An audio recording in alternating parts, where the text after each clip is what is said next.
Welcome back to the channel. Today, we're diving into the world of SUVs, but not just any SUVs. We're talking about the ones that, frankly, only stupid people buy. I know that sounds harsh, but we're going to be completely honest with each other here on this channel. There are some truly terrible SUVs out there, and I'm going to do my best to steer you away from them. Let's get into it. First up, we have the Jeep Compass. Now, I know what you're thinking, Doug, it's a Jeep, it's gotta be rugged and capable, right? Wrong. The Compass is about as rugged as a pair of Crocs. It's often criticized for its underpowered engine, which feels about as strong as a hamster on a wheel. Seriously, trying to merge onto the highway in this thing is a truly terrifying experience. And don't even get me started on the interior quality. It's like they went to a junkyard, found the cheapest plastic they could and said, yep, that'll do. The seats are uncomfortable, the infotainment system is laggy, and the whole thing just feels cheaply put together. The Compass tries to capitalize on the Jeep name and image, but it falls woefully short. It's a vehicle that promises a lot but delivers very little in terms of performance and reliability. You're better off buying a used Wrangler or even a Cherokee if you want a real Jeep experience.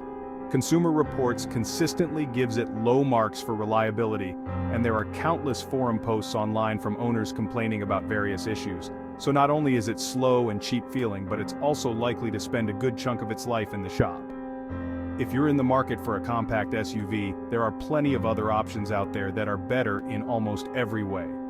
The Compass is one SUV you should definitely avoid. Next up we have the Mitsubishi Outlander, a vehicle that makes me question whether Mitsubishi is even trying anymore. This SUV is about as exciting as watching paint dry, and it's about as modern as a rotary phone. Seriously, this thing looks like it was designed in the early 2000s and then forgotten about in a dusty corner of the Mitsubishi factory. The design is just the tip of the iceberg with the Outlander. Underneath that bland exterior lies an equally uninspiring driving experience. The engine is weak and unrefined, the handling is sloppy, and the ride is, well, let's just say it's not exactly what you'd call comfortable. The interior is a symphony of cheap plastics, dated design cues, and uncomfortable seats. It's like stepping into a time capsule from 2005, and not in a good way. The infotainment system is slow and clunky, the controls are poorly laid out, and the overall ambiance is just plain depressing. The Outlander also suffers from poor fuel economy, especially compared to its more modern competitors. So not only is it boring to drive, uncomfortable to be in, and outdated in every way, but it's also going to cost you a fortune in gas. Do yourself a favor and avoid this SUV at all costs. Now let's talk about the Nissan Juke, a vehicle that's so polarizing, it makes a Tesla Cybertruck look like a Toyota Camry. I mean, just look at this thing. It's like a frog and a PT Cruiser had a baby, and that baby grew up to be really insecure about its appearance. But, hey, I'm all for unique styling, but the Juke's design is just plain weird. It's like they were trying to make it stand out from the crowd, but they ended up creating something that looks like it escaped from a cartoon. And don't even get me started on those bug-eyed headlights. But, let's move past the questionable styling for a moment, and talk about the Juke's practicality, or lack thereof. The interior is cramped, especially in the back seat, where even small children will likely complain about legroom. And the cargo area is tiny, so good luck trying to fit anything more than a couple of grocery bags back there. The Juke's driving experience is just as strange as its looks. Do yourself a favor and choose one of those instead. Chapter 4, the Fiat 500X. More like the Fiat 500 excess weight. Okay, let's be honest here, the Fiat 500 is a cute car. It's small, it's stylish, and it has a certain European charm that you don't really find in other city cars. But then Fiat went and made the 500X, which is like taking something adorable and stretching it out like a bad Photoshop job. The 500X is basically a Fiat 500 that's been through a taffy puller. It's longer, taller, and wider, but it's lost all of the charm and cuteness of the original. It's like they took a perfectly good design and said, let's make it bigger and blander. The interior is surprisingly cramped for a vehicle of its size, especially in the back seat where legroom is at a premium. And the cargo area is small, so you'll be playing Tetris with your luggage if you try to take this thing on a road trip. The 500X's driving experience is about as inspiring as a trip to the DMV. The engine is weak and unrefined, the handling is sloppy, and the ride is harsh and unforgiving. It's like driving a washing machine on wheels.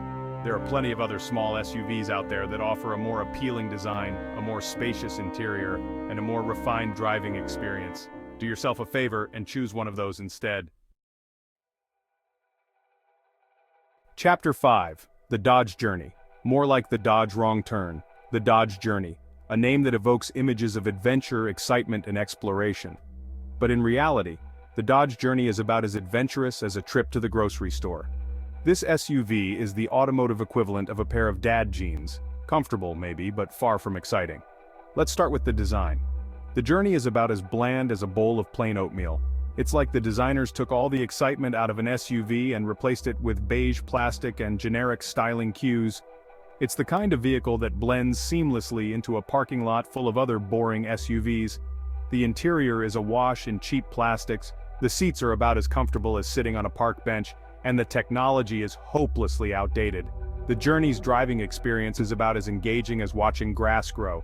The engine is weak and unrefined, the handling is sloppy, and the ride is, well, let's just say it's not exactly what you'd call refined. It's consistently received poor marks from the ICULHS and NHTSA, which is not exactly a ringing endorsement for a vehicle that's supposed to be transporting your most precious cargo. There are plenty of other SUVs out there that offer a more modern design, a more refined driving experience, better safety ratings, and a more up-to-date interior. Do yourself a favor and choose one of those instead. Chapter 6. Chevrolet Trax off the tracks. And finally, we come to the Chevrolet Trax, an SUV that's so forgettable, I almost forgot to include it on this list. This is a vehicle that embodies the very definition of mediocrity. It's not terrible, but it's not good either, it's just there. The Trax's design is about as exciting as a beige wall. It's like the designers went out of their way to create a vehicle that would blend seamlessly into the background. And the interior is just as uninspired, with cheap materials, uncomfortable seats, and a general lack of any kind of design flair. But hey, maybe you don't care about exciting design or luxurious interiors. Maybe you just want a practical and affordable SUV that gets you from point A to point B. Well, the Trax does offer decent fuel economy and a relatively spacious cargo area, but that's about where its redeeming qualities end. The driving experience is about as engaging as watching paint dry. The engine is weak and unrefined, the handling is sloppy, and the ride is harsh and unforgiving. Do yourself a favor and choose one of those instead. Outro: don't be a statistic, choose wisely. And there you have it, folks. 6 SUVs that you should definitely avoid if you don't want to be labeled as, well, you know. These vehicles represent the worst of the worst when it comes to design, performance, technology, and overall value. Buying a car is a big decision, and it's important to do your research and choose a vehicle that meets your needs and exceeds your expectations. Don't be swayed by flashy marketing campaigns or low price tags. Take your time, read reviews, test drive multiple vehicles, and make an informed decision. Remember, your car is an extension of your personality and your taste. Make sure it's something you're proud to be seen in, something that makes you excited to get behind the wheel, and something that you'll enjoy owning for years to come. Thanks for watching.